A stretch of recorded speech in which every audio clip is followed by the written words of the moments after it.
எப்பவுமே ஊற வச்சு வேக வச்சிருக்கிற நிலக்கடலை அளவோடு எடுத்துட்டோம் அப்படின்னா உடம்புக்கு நல்லது.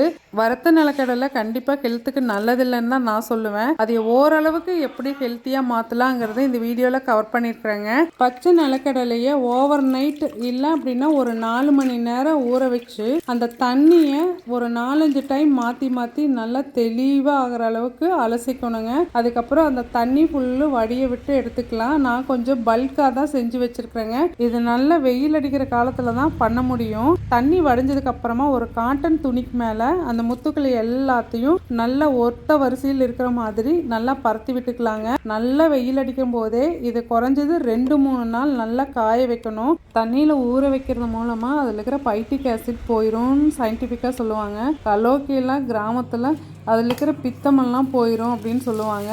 எப்படியோ ஓரளவுக்கு ஹெல்த்தியாகிருங்க. கலரே பார்த்திங்கன்னா கொஞ்சம் வெளிர்ன கலரில் தான் இருக்கும். அதுக்கப்புறம் இந்த நிலக்கடலையே வடச்சட்டிலையோ அல்லது எங்கிட்ட ஓடிஜி இருக்கிறதுனால அதில் வறுத்து ஆற வச்சு நான் ரொம்ப நாள் யூஸ் பண்ணுவேன் அப்படிங்கிறதுனால ஃப்ரிட்ஜில் வச்சுருக்கிறேங்க.